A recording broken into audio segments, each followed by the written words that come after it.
मलूक नागर साहब, मैंने नीतीश कुमार और चंद्रबाबू नायडू का जिक्र किया हो। जयंत चौधरी आपके नेता हैं, केंद्र में मंत्री भी हैं। जयंत चौधरी ने डुबकी लगाई क्या? मुझे पता नहीं लगा। संदीप जी देखो, बोलने देना प्लीज। आप मालवीय साहब को ले आते हो और जो अधिकृत प्रवक्ता है वो आते नहीं है, किस वजह से मुझे नहीं जानकारी आपके शो पे। और जानकारी आप आपको सारी कर है। देते हो 2 मिनट में कि कुछ का कुछ ये बोल जाते हैं।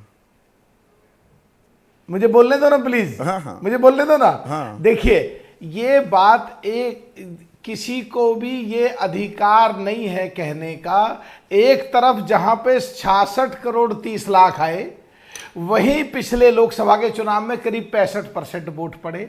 और आपकी आकलन को अगर माने तो जो 66 करोड़ 30 लाख हैं, अगर कुछ लोग बाहर चले गए दोबारा आ गए, तो बाकी जो लोग रह गए, किसी के सर्टिफिकेट देने से ये ठीक नहीं है कि वो हिंदू हैं या नहीं है। हाँ, आस्था तो की मतलब बात है, रामदास आठवले, की बात है। एकनाथ शिंदे, आप मुंबई में ही बैठे हैं, महाराष्ट्र के 2 बड़े नेताओं के एनडीए की, उनके बयान में सामने आपके पेश कर रहा हूं।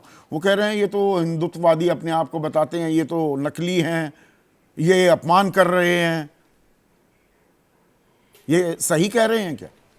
पूरी बात तो साफ करने दो ना। हाँ, देखिए, बोलिए ना। अगर आप बीच में बोल रहे होंगे और आपके बीच में हम बीच में अगर कूद जाएंगे तो आपका भी तारतम्य टूट जाएगा। मैं क्या कह रहा हूं, आस्था के खिलाफ बोलेंगे, सनातन धर्म के खिलाफ बोलेंगे, गंगा मैया के खिलाफ बोलेंगे, वो गलत बात है।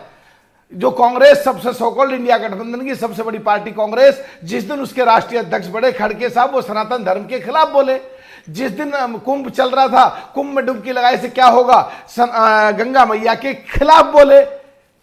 जो पिछले दिनों चीजें कहीं आकलन कहीं गलत रहे, कुछ खामियां रही, उन्हें इंप्रूव करने के लिए बोले तो अच्छी बात है। जो झूठ सच बोल के सनातनियों को वहां जाने कितने लोग मरे, उनकी विस्तृत जानकारी। गलत बात है। 1 मिनट मलूक भाई, अगर जो लोग मरे, 37 लोग मरे, गलत हुआ ना, इसको तो आप जस्टिफाई नहीं करेंगे।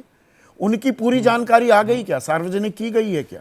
और बस ये कह देना गिद्धों को तो लाश दिखेगी। देखिए, जो सवाल पूछ ले उसको गिद्ध बना दीजिए। देखिए मुझे पूरा बोलने देना। जो लोग मरे, बहुत गलत हुआ उनके घर वालों के साथ और सब लोगों के देश के सामने ये बात हो रही है। लेकिन जो उसमें कहीं व्यवस्था में कहीं खामी थी और जो आकलन में कहीं गलती हुई, उसकी जांच में अगर किसी अधिकारी का नाम आएगा तो उसके खिलाफ कार्रवाई। वो जांच में आता है कभी कुछ? पक्षधर है मलूक भाई, आप इतने तजुर्बेकार आदमी हैं, वो आता है कभी? सीपीसीबी की भी, 1 मिनट, उसका मैं कारण बताता हूं ना। मैं ऐसे ही यूं ही कोई बात नहीं कहता हूं। सीपीसीबी ने, और उस रिपोर्ट को लेकर आप आए हैं मेरे कार्यक्रम में, जो 2500 का पैमाना है उसको तो पूरी तरह से लांघते हुए 49,000 पर फीकल कोलिफॉर्म, मनुष्यों का मल और पशुओं का मल, वो गंदगी दिखी।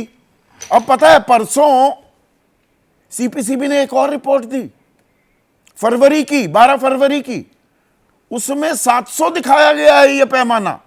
मतलब ऐसा 8 करोड़ 75 लाख लोगों ने डुबकी लगाई थी 20 जनवरी को, जब 49,000 का आंकड़ा दिया सीपीसीबी ने। अब वो कह रहे हैं जब 50 करोड़ लोगों ने लगा ली थी डुबकी कि ये तो जी 700 पे आ गया। ये कौन सा मिरेकल हुआ? इन चीजों के सवाल, इन सवालों के जवाब नहीं मिलेंगे। बोलने देना बहुत महत्वपूर्ण। सुनो, बोलने देना, क्योंकि आप मुझे मानते हो, मैं काफी हद तक बड़ी साफ सुथरी बात कहता हूं। बोलने देना। ऑटोमेटिक जो हम ये बोतल पीते हैं, ये मिनरल वाटर नहीं है, ये ऑक्सीडाइज वाटर है। गंगा का पानी मिनरल वाटर होता है। अच्छा। और पहाड़ों पे से सल्फर इसमें ऑटोमेटिक मिली होती है। पानी के रिएक्शन में उसका जो वायरस बनता है, जो दूसरे इसमें बैक्टीरिया बनते हैं, उनको ऑटोमेटिक मार देता है। अच्छा। जब सैंपल लिया गया हो सकता है आधी अधूरी, लेकिन कुछ देर के बाद वो ऑटोमेटिक मर जाते हैं। इसीलिए आधी अधूरी जानकारी आप परोसेंगे मेरे कार्यक्रम में, और मैं ना टोकूं, वो सल्फर होता है, कुछ वायरस को मार भी देता है। उसका मतलब ये नहीं कि पानी प्रदूषित नहीं होता है। आप मतलब बेसिक बायोलॉजी संदीप जी, के अगर सारे सारे हाँ, मैं साइंटिस्ट नहीं हूं पर मैं जान रखता हूं। मजबूरी में बात तो कहनी ही पड़ेगी। अच्छा, कहनी पड़ेगी, कहिए। संदीप जी, मजबूरी में बात तो कहनी ही पड़ेगी। इसीलिए, हाँ सुनो, इसीलिए गंगा मैया के पानी को 2 महीने, 4 महीने, 6 महीने रख दो, वो सड़ता नहीं है। वो कहां से लिया जाता है? साइंटिफिक रीजन है। साइंटिफिक तो उस रीजन चीज का प्रचार तो करके उसका कारण नहीं बताएगी सीपीसीबी। सीपीसीबी ने माना ना 49,000 था फीकल कोलिफॉर्म। और भगदड़ जो हुई दिल्ली, नई दिल्ली रेलवे स्टेशन पर, किसकी जिम्मेदारी है? सुरक्षा कर्मियों को, रेल कर्मियों की अभिनंदन करके बात खत्म हो जाएगी। सुनो, मैं जानता हूं ना, देश के लिए मैंने पार्लियामेंट में भी काम किया, डीओपीटी लॉजिस्टिक्स में। मैं क्या कह रहा हूं कि उस समय की रिपोर्ट हो सकती है पर वो ऑटोमेटिक खत्म हो जाते हैं। पर भय फैला करके सनातन धर्म के खिलाफ, गंगा मैया के खिलाफ कुंभ में लोगों को रोकना, वो ठीक बात नहीं थी। सो कॉल्ड इंडिया गठबंधन।